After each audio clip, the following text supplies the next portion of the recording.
Hoy día en este capítulo de Felicidades te independizaste estamos con Cristóbal Carrasco, psicólogo, magíster en neurociencia social, certificado en lifestyle medicine y instructor de MBSR. Cristóbal, muy bienvenido. Estaba esperando este capítulo y esta conversa contigo. ¿Qué tal?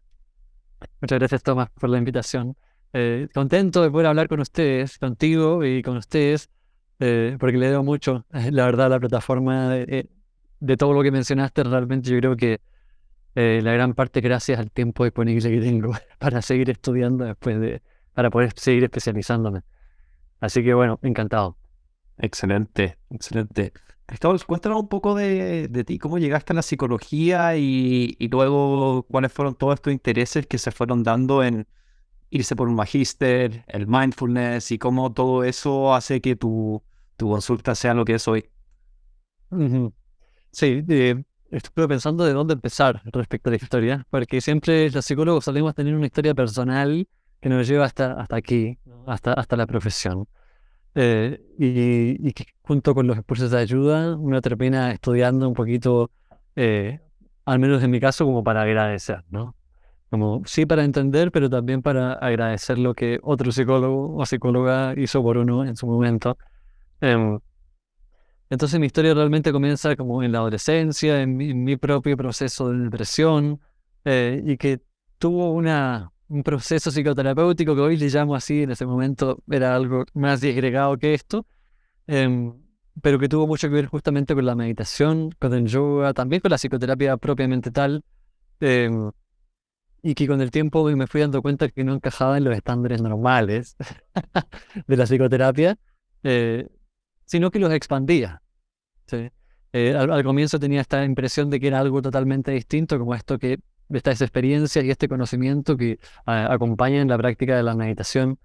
em, a veces parecen del todo distintos a los paradigmas más de salud occidentales, pero con el tiempo me he ido dando cuenta y me he acercado a un enfoque que yo le llamo integrativo, en el sentido de que incluye más cosas.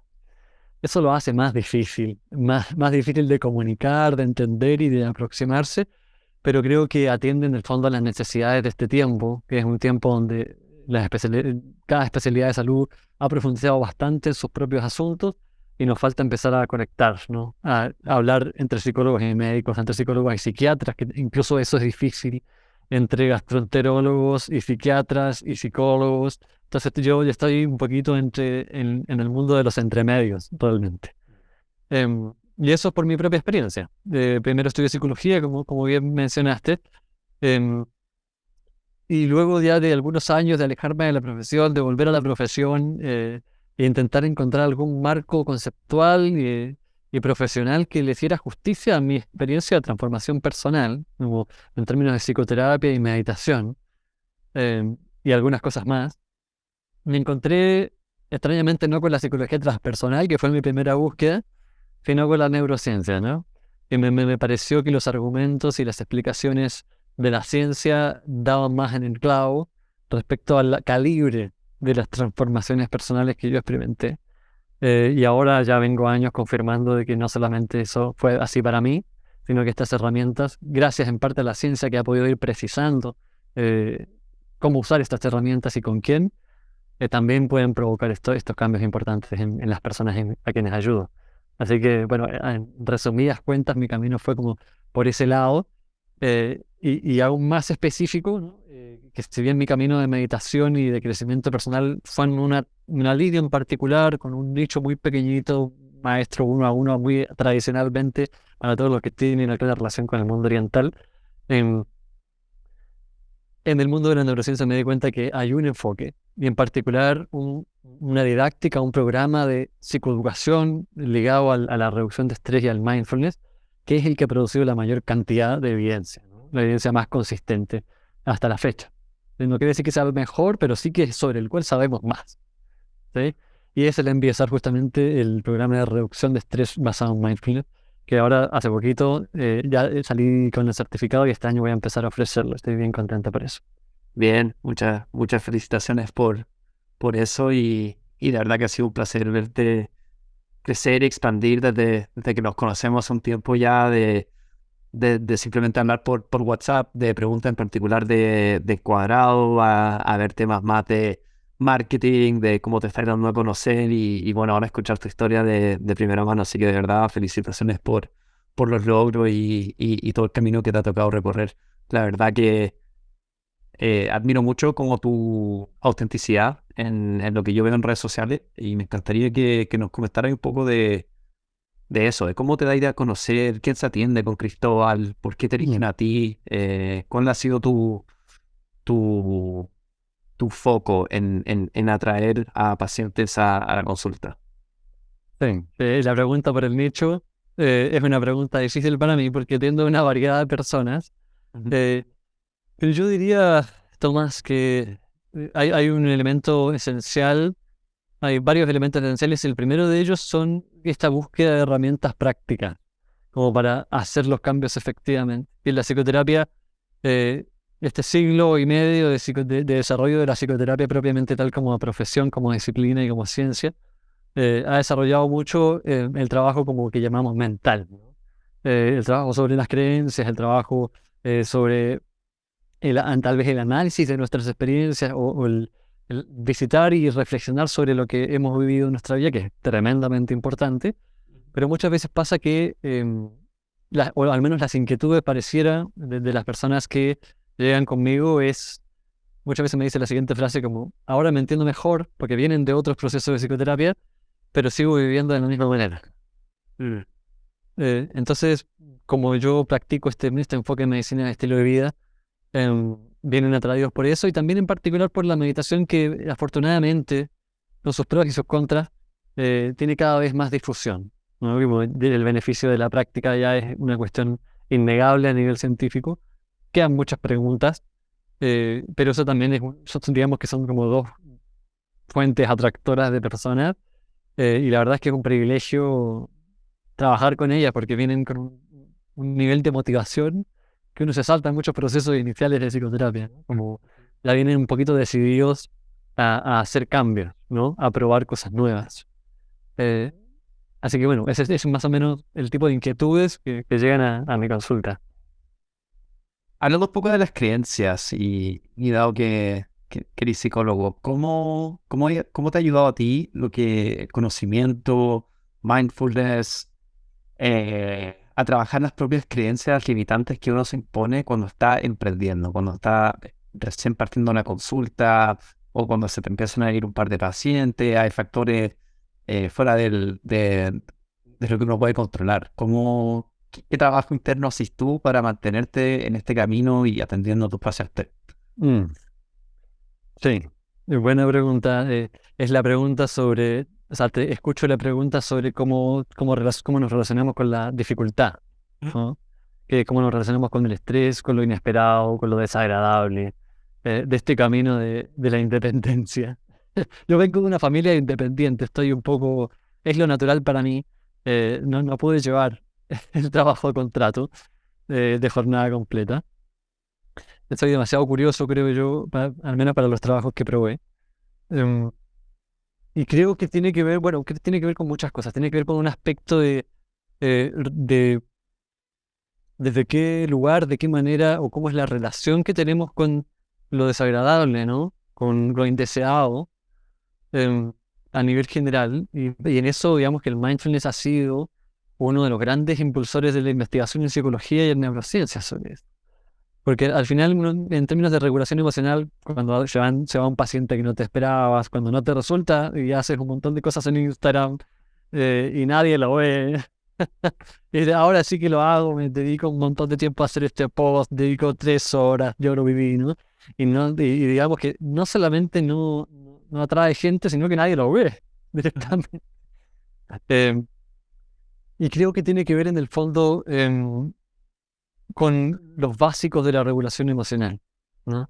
Y que desde el punto de vista del mindfulness hay un espacio a conquistar, posible de conquistar, que es el paso inicial y el paso final al mismo tiempo, que es la construcción sí, la construcción o el descubrimiento de que existe un espacio intermedio de libertad entre un estímulo que te estresa, una situación que te estresa y tu respuesta, ¿sí? Que se dice que es el gran camino en el fondo de pasar de reaccionar automáticamente, inconscientemente, sin darte cuenta. Por ejemplo, que se va un paciente y dice, soy lo peor, ¿qué estoy haciendo mal? Voy a dejar esto. Que es lo que muchas veces pasa, a pasar a un momento de pausa, ¿sí? Es lo que le llamamos la regulación de estrés o la regulación emocional basada en mindfulness, que es prestar mucha atención a ese espacio intermedio, ¿no? Pasa algo, tengo una reacción interna, a ver, muchas veces fisiológica, a mi cuerpo le pasan cosas, a mi mente le pasan cosas, a mis emociones le pasan cosas, y darse este espacio de pausa para poder verla sin juicio, es la esencia del trabajo de mindfulness, el trabajo del MBSR, que es un trabajo intensivo en este sentido. Em, de esa manera podemos pasar de vivir en una vida de automatismo y reacción, ¿no? Pasan cosas y reacciono, pasan cosas y reacciono según los patrones que aprendí de mi ambiente, o de mis genes, como tú quieras, em, a pasar una vida en el fondo de que hay estresores, hay una pausa de observación y hay una respuesta consciente. ¿Eh? Que desde mi punto de vista es el único camino realmente para la regulación emocional, pero bueno, te parece que todavía tenemos que ponerle esta cosa de regulación emocional mediada por mindfulness, ¿no? Para que se entienda de que hay una importancia capital en ese espacio en que no haces nada, ¿no? En ese espacio en que te ves a ti mismo. Entonces, claro, yo diría que hay mucho de este camino que tiene que ver con eso, ¿no? Que tiene que ver con cómo regulamos nuestro estrés y nuestras emociones. Y hay otra patita que tal vez podamos conversar, si así lo quieres, que tiene que ver con dónde afirmamos nuestra identidad, ¿no? Ya. Porque hay muchos aspectos en esto. Vengo de una reunión con una psicoanalista tremendamente interesante. Estábamos pensando en algunos proyectos para este año. eh, y hablamos bastante de esta crisis de identidad que se ve mucho en las redes sociales, ¿no? En el fondo vivimos con una fragilidad muchas veces, no siempre, pero sobre todo cuando tenemos dificultades de ansiedad, digamos, la depresión y el estrés, vivimos en un estado tal de que cualquier cosa que aparece con la promesa o la ilusión de que nos va a dar estabilidad, como que nos aferramos a eso, ¿no? Sea eso una corriente de alimentación, sea eso una corriente de desarrollo personal de no sé quién, el programa de no sé cuánto, pero nos falta en el fondo un pilar de estabilidad y como de identidad propio, ¿sí? Que es la gran conquista, ¿no? Que en psicología le decimos la individuación. Llegar a ser tú mismo, llegar a pararte en tus propios pies, y eso incluye ser consciente de que necesitas apoyo, o sea, incluye lo que la vida incluye, pero también incluye en el fondo eh, que cuando tú fallas en el trabajo, es que no te resultó lo que estabas haciendo. Estás haciendo algo, tú no eres lo que haces. Ese es el paso que en mindfulness, y la gente del mindfulness en los 70, 80 creó esta manera de decirlo, ¿no? De pasar del hacer al ser, ¿no? Que es cuando uno hace una pausa, en el fondo te das cuenta que tu cuerpo hace cosas, que tu mente te dice cosas, hay que hacer esto, hay que hacer. Y sin embargo hay un espacio de descansar en el ser simplemente, del no reaccionar, que te da una libertad tremenda, ¿no? Que te da la libertad de fallar y no sentir que eres tú el que falla, sino que estás fallando la estrategia que implementaste, incluso la suerte, ¿no? Pero no eres tú quien está eh, en tela de juicio cuando tú tienes éxito, porque también cuenta con eso, o tal vez tienes un fracaso en relación a tus expectativas en el mundo laboral. Entonces pienso que esas dos cosas son especialmente importantes, ¿no? Cómo regulamos nuestras emociones de verdad, y eso nos toca mucho a los psicólogos, que muchas veces hablamos mucho, aprendemos muchas cosas intelectualmente, pero las emociones se viven siempre en el cuerpo, y eso necesita ser entrenado, como cualquier deporte, como cualquier arte, como cualquier cosa. Eh, y por el otro lado es la pregunta más existencial, si se quiere, respecto a dónde tenemos afirmada nuestra identidad, en el ser o en el hacer. ¿Cuáles han sido para ti los mayores aprendizajes en este camino que por lo que me estás contando era para ti? O sea, la independencia siempre lo fue, la manera en que te has desarrollado con tu estudio, eh, y también como con tu consulta muy única a ti. ¿Qué aprendizajes te has llevado de este camino que podrías compartirle a más profesionales independientes? Sí. El primero, creo yo, eh, porque yo he pensado en relación en Cuadrado, ¿eh? ¿Ya? Cuando recién entré en Cuadrado, de hecho, yo te escribí, ¿no? Y te dije, vengo un año, eran como 8 meses, tratando de librarme de esto, ¿no? Yo venía a trabajar en el sistema educacional y eso me hizo alejarme de mi profesión por la cantidad de burocracias Ujú. eh, que yo considero verdaderos atentados contra la vocación en el sistema escolar. Y ahora me están contando un poquito con lo mismo, soy muy malo haciendo boletas, manejándome en la burocracia. Mis virtudes, mis fortalezas están más bien en el amor al aprendizaje, la curiosidad, la perseverancia, pero lo que es el orden detallista de hacer cada pasito para cumplir con estos requerimientos formales, me agobia. Entonces ya venía intentando hacer encuadrado, sin conocer encuadrado. Después conocí encuadrado y dije, mira lo que esta gente hace, y hablé con mis familiares que son programadores, a ver cómo hacemos esto para no tener que contratar encuadrado. Y finalmente, cuando entré con ustedes, fue la gloria, porque en el fondo liberé mi mente de ese problema. Porque para mí significaba siempre estar atrasado con las boletas. En el fondo, una interrupción en mi relación con los pacientes, que la alianza terapéutica que le llamamos la relación con los consultantes es el mayor predictor de éxito en cualquier proceso psicoterapéutico y es un tremendo factor de influencia en todo tipo de procesos de salud, de procesos de atención de salud, incluidos los de enfermedades físicas. Entonces, no es trivial eh, ese aspecto que puede parecer un trámite, pero que muchas veces se transforma como en demasiado protagonista. Entonces, como lo primero que a mí me parecería es que hay que liberar el mayor tiempo posible, ¿no? Em, y es la inquietud que yo siempre he tenido en todos los trabajos que he tenido cuando lo estuve y en la universidad, lo único que hice fue sistematizar cosas. Mi práctica fue sistematizar un programa de educación, mis trabajos eran sistematizar, digamos, intervenciones. En el colegio lo único que hice fue ordenar el proyecto del colegio y rehacer el reglamento en base a la realidad que estaban haciendo. em, y hacer lo posible por dejar de perder el tiempo en poner puntitos en los libros de clase, ¿no? Que es lo peor que le puedes hacer a un profesor con vocación. Entonces, creo yo que desde ese punto de vista, esta solución que ustedes crearon, que no es nada fácil, por cierto, ¿no? Mi madre, diseñadora de sistemas de administración, siempre se admira. Eh, y creo yo que eso me ha permitido hacerlo en este punto principal, ¿no? Que es mantener viva la curiosidad. Porque después de la relación terapéutica, el otro predictor de éxito en psicoterapia es esto que se le llama la práctica autónoma, ¿no? Es decir, el tiempo, si es que el profesional dedica o no dedica tiempo a seguir aprendiendo, a supervisarse, a aprender sobre sus intereses. No siempre es tan importante la materia de aprendizaje. No es que tengas que formarte necesariamente, que yo no lo he hecho solamente en eso, solamente en psicoterapia, sino que seguir aprendiendo, ¿no? Claro. Sumar perspectivas a tu trabajo, cambiar de punto de vista. Eso es un proyector poderoso de los resultados. Y eso es lo que a mí, digamos, eso es lo que yo más les agradezco a ustedes, porque me he podido dedicar de lleno en eso, ¿no? Los días que dedico al estudio, que este año fueron muchísimas horas. De las cosas que imprimí, que fueron menos de la mitad, un poco así de papers, y ahora a fin de año me doy cuenta, es que cuánto tiempo pude dedicar. Claro, Eh, claro. que no- Entonces, un poco soltar lo que a uno no le agrada tanto y que obviamente tiene un peso importante en la consulta y en la relación con los pacientes. sí, totalmente. Sí. Y sobre todo, del fondo, yo diría, ahí tenemos que desafiarnos. Desde el primer punto de vista, que la psicoterapia es un proceso que siempre requiere supervisión, conversación y formación, pero desde otro punto de vista, el lugar donde yo estoy parado, de la medicina del estilo de vida, del mindfulness, que es un nexo con la neurociencia, que es una disciplina que habla otro idioma de la psicología.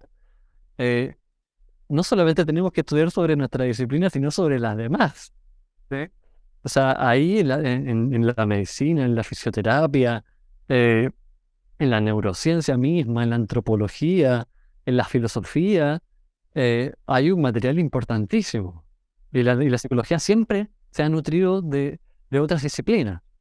Ahora el punto crucial está como, bueno, cuánta prioridad le estamos dando a esa exploración tal vez más humanista, ¿no? Tal vez más horizontal y no tan vertical de especializarse necesariamente, sino que horizontal de empezar a conectar puntos, ¿no? No da lo mismo si tienes síntomas digestivos y una depresión, hasta que si no tienes los síntomas digestivos. No, no da lo mismo, por ejemplo. Claro. Claro, no, buenísimo. Buenísimo. Y hablando con más profesionales, ¿qué, qué problemáticas se plantean ustedes? ¿En qué están topando hoy en día a nivel digo, porque claramente tuviste otra reunión antes, querían colaborar. ¿Qué otras problemáticas estás viendo tú dentro de quienes están eligiendo un camino independiente que es bastante solitario? Si no, uno no tiene la iniciativa propia de ir, conectar, colaborar, etcétera, para obviamente tratar de llegar a entregar el mejor servicio posible, en particular cuando alguien sí se está especializando como tú, y no todos los pacientes son para ti. Sí, me parece que hay varios desafíos, incluso uno que me gustaría comentarte Ya. para que lo tengas en cuenta, em, que es que este problema de la interdisciplina, o sea, no es un problema, esta oportunidad de la interdisciplina, eh, bueno, aparte de que requiere una cantidad de estudio importante, em, porque a veces me dicen, bueno, pero ¿cómo lo vamos a...? Como, qué de esto nos corresponde a los psicólogos? ¿Qué le corresponde a los nutricionistas? ¿Y qué cosa? Eh, Sí, esa es una pregunta que viene después de entender los básicos, ¿sí? Los médicos necesitan entender y están empezando a hacerlo, sobre todo en el movimiento de lifestyle medicine. Necesitamos entender sobre cómo funciona el cambio conductual, porque si vamos a recetar hábitos, que son la raíz de muchas enfermedades crónicas modernas, incluidas la depresión y la ansiedad como las enfermedades mentales más prevalentes, necesitamos entender cómo podemos lograr que las personas de verdad adhieran a lo que le estamos diciendo, ¿no? De verdad hagan el cambio de alimentación que están necesitando, o incluso en diabetes, que de verdad adhieran al tratamiento de medicamentos, que uno podría decir el medicamento más simple, como tomarse la pastilla en los casos más ligeros. Em, y si no adhieren a ese primer paso, piensa tú en lo siguiente. Ellos están haciendo esa pregunta y nosotros nos tenemos que hacer la otra pregunta, ¿no? Como, ¿necesitamos estudiar más biología, más fisiología? ¿Necesitamos estudiar más neurociencia? La neurociencia es una disciplina paralela a la psicología. Es absurdo, pero es así, simplemente por cuestiones históricas. Y claro, ya hay algunos nexos que necesitamos desafiarnos. Entonces yo creo que conversando con otros colegas, en general converso con médicos, con investigadores, y colaboro en equipos de investigación. Y en el fondo, el poder adquirir nuevos lenguajes también te permite adquirir como nuevas maneras de pensar los problemas. Ah, Y en ese sentido, por ejemplo, yo siempre he conversado con varios colegas médicos, no son colegas, pero bueno, yo les digo colegas porque colaboramos con los mismos pacientes, em, en cómo nos coordinamos. ¿No? Porque la medicina del estilo de vida, por ejemplo, hay 6 pilares de intervención, ¿no? La alimentación, el ejercicio físico, de los hábitos de sueño, de las relaciones interpersonales, la gestión del estrés y el consumo de sustancias nocivas. Y un médico puede intervenir en ellos de alguna manera, y un psicólogo puede intervenir de otra, y la nutricionista puede intervenir de otra. Y el cómo podemos comunicarnos, qué necesitamos comunicarnos, cómo podemos hacerlo de la manera más expedita y al mismo tiempo transparente frente al paciente, es una pregunta que ya vengo sosteniendo hace rato. Y yo pienso que la solución está en un tipo de plataforma de comunicación eh, que establezca un lenguaje común. Y ese lenguaje común entre disciplinas no existe. Eh, Actualmente yo pienso que la medicina y el estilo de vida es el lenguaje común que necesitamos, al cual necesitamos adherir, ¿sí? Los hábitos son la base de nuestra salud física y mental. Por lo tanto, ahí tenemos una base de conocimiento científico y una aproximación práctica también, que no importa si eres un psicólogo cognitivo-conductual, psicoanalista o humanista transpersonal, puedes tener una base de conocimiento respecto a qué factores fisiológicos pueden estar influyendo, derivar o incluso atajar algunos que son tan simples. Y a mí me ha pasado que, eh, lógicamente, uno dice, el sueño es un problema para los neurólogos, ¿no? Pero es fácil preguntar a qué hora te tomas tu café. Y es fácil decirle no te tomas el café después de las 3 de la tarde, ojalá no después del mediodía, porque la cafeína tiene un ciclo promedio de 11 horas en sangre. Entonces, no solamente dificulta tu capacidad de quedarte dormido, sino que inhibe tu capacidad, la capacidad de tu cerebro electroquímica de entrar en estados de sueño profundo, que son los reponedores. Eso lo podemos hacer todos. No necesitas ir a un neurólogo. Y yo me sorprendo de la cantidad de gente que tiene tratamientos, en el fondo porque los hábitos todavía no están en el mainstream del cuidado de la salud, se pasan de largo. No es que tengan mala voluntad, es que se pasan de largo porque parece algo trivial. Pero un psicólogo, un nutricionista, un médico, todos podemos preguntar eso, que es un básico, cuando alguien dice, duermo mal. Y los resultados que he encontrado, digamos, no es como la solución de la vida, pero, hombre, puedes dormir mucho mejor que hace una semana, y hizo solo eso. O sea, solo cambió lo que tomas después del almuerzo. Lo mismo con la copa de vino antes de dormir, que es el saboteador número uno del sueño profundo. Igual que el cigarro antes de dormir, que es como tomarse un café antes de dormir. Entonces, esa clase de cosas pequeñas sí que pueden ser comunes. No necesitamos derivar a todo el mundo cuando hay cosas tan simples que están tan a la mano, en términos de síntomas que llamamos mentales, ¿no? Entonces creo que si me preguntaste sobre cuáles son los desafíos que converso con los profesionales con los que me comunico, yo diría el lenguaje común y la plataforma, la interfaz, para al mismo tiempo, para que el paciente tenga poder sobre lo cual está siendo comunicado, de permisos explícitos, que eso lo hace uno en consulta uno a uno, pero yo pienso que, o sea, es algo tan simple de hacer en una app como le doy permiso a este profesional para que vea estos antecedentes, y al mismo tiempo hay un desafío de, bueno, cómo sintetizamos qué es lo más relevante, y eso creo que puede agilizar y también ahorrar tiempo en consulta que puede ser utilizado para cuestiones más prácticas. La recolección de información es un problema en educación, es un problema en salud, y la actualización de eso es el principal problema. En general, los profesionales de la salud estamos entrenados en llenar fichas, pero hombre, o sea, después de un mes hay que llenarla de nuevo si quieres comunicarle a alguien. ¿Sí? Sí, sí. Sobre todo en términos de hábitos, que es al menos el campo de trabajo que más fuerte trabajo, que van cambiando, son dinámicos. Sí, por supuesto. ¿Y qué se viene este año? Estaba hablando de nuevos servicios que iban a salir a la luz. Cuéntanos un poco de eso y cómo hay planeado el lanzamiento de la nueva oferta. Sí, sí, fantástico. Ahora en mayo voy a lanzar la primera versión, digamos, del MBSR, ¿no? Del Mindfulness Based Stress Reduction Program, este programa de reducción de estrés basado en mindfulness de 8 semanas, que es el cual cuenta con la evidencia de beneficios en salud mental y física, por cierto, ligados a condiciones de estrés, más fuerte del mundo, digamos. Son 40 años de investigación, miles de investigaciones, miles y miles de pacientes que han demostrado que, digamos, es un protocolo de intervención efectivo. Así que, claro, ahora volviendo de vacaciones en marzo, voy a empezar a abrir la invitación. El sábado acabo de hacer un taller introductorio a la regulación emocional basada en mindfulness. Estuvo bien, bien lindo. Incluso en 3 horas. Es bastante lo que se puede conocer, indagar. Y el programa, digamos, son 32 horas de trabajo grupal, con una carga, digamos, con una invitación a la práctica diaria bien importante, que se ha visto que en el fondo, primero, ese encuentro grupal es poderoso y tiene algo que los encuentros individuales no tienen, ¿sí?